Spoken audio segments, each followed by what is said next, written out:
नमस्कार दोस्तों, स्वागत है आपका मेरे YouTube चैनल पूर्वांचल ट्रेनिंग्स।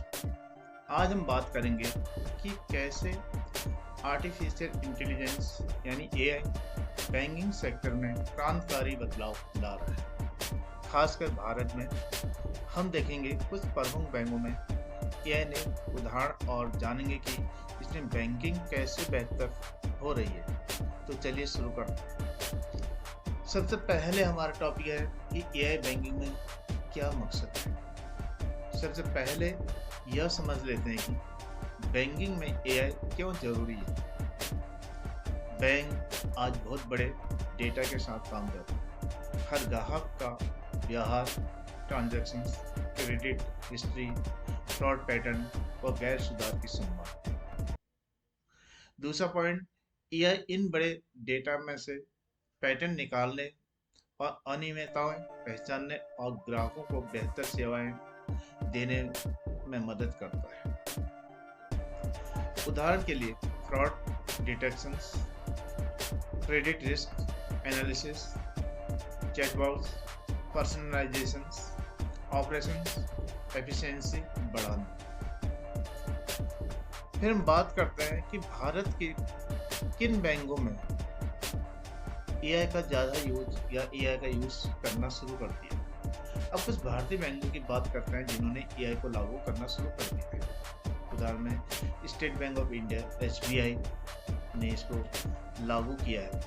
यानी SBI ने कई AI प्रोग्राम शुरू कर दिए, जैसे कि ATM फ्रॉड्स प्रेडिक्शंस मॉडल, जो आने वाले कुछ दिनों में ATM फेल हो सकता है ये पहचानता है, और ग्राहक व्यवहार प्रोफाइलिंग के लिए AI NLP आधारित इंजन बनाई है।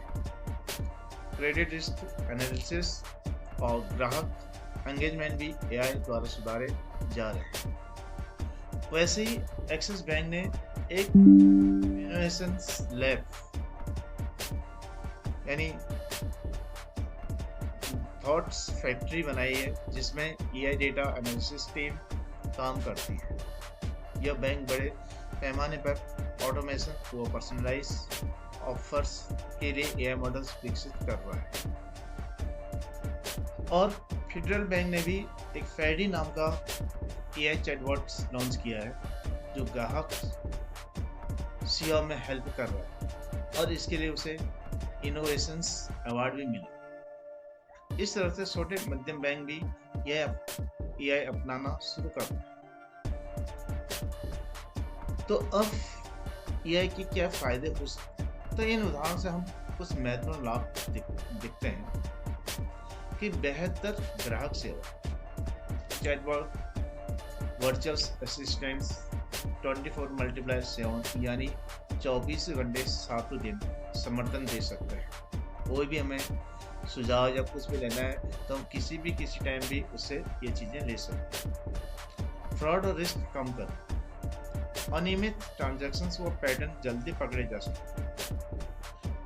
ऑपरेशनल एफिशिएंसी यानी मानवीय त्रुटियां कम होंगी और लागत और समय में बचत होगी। और पर्सनलाइजेशंस यानी बैंक ग्राहक डेटे के आधार पर उपयुक्त ऑफर से दे सकते हैं, जिससे ग्राहक व बैंक दोनों का लाभ हो। AI के फायदे, वहाँ कुछ चुनौतियाँ भी हैं। हालांकि बड़े फायदे लाए, फिर भी कुछ चुनौतियाँ भी हैं, जैसे कि डेटा प्राइवेसी का व सुरक्षा। ग्राहक डेटा सुरक्षित रखना अनिवार्य है। मॉडल में वॉइस गलत निर्णय, AI का निर्णय हमेशा परफेक्ट नहीं होता। तकनीकी व स्किल गैप, बैंक और कर्मचारी दोनों को बदलाव के अनुरूप तैयार होना। भारत में नियम कानून अभी विकसित हो रहे हैं। उदाहरण के लिए रिजर्व बैंक ऑफ इंडिया ने AI उपयोग के लिए फ्रेमवर्क पर सुझाव दिए। आगे का रास्ता यह है कि बैंक AI को रियल टाइम्स एंड स्केलेबल व जिम्मेदार तरीके से अपनाए, सिर्फ पायलट नहीं बल्कि नियमित ऑपरेशन के रूप में। तो मित्रों, आज हमने देखा कि कैसे AI बैंकिंग सेक्टर में न सिर्फ एक ट्रेंड बन रहा है, बल्कि भारतीय बैंक इसे वास्तविक रूप से अपना रहे। जैसे SBI, axis bank, federal bank, कई बैंक। अगर आप बैंकिंग और फाइनेंस में हैं या सिर्फ रुचि रखते हो तो टेक्नोलॉजी में तो यह बदलाव बहुत महत्वपूर्ण है। अगर इस वीडियो से आपको कुछ नया जानने को मिला है तो कृपया लाइक करें, चैनल को सब्सक्राइब करें और बेल आइकन पर दबाना ना भूलें ताकि आगे भी ऐसे वीडियो मिलते रहे।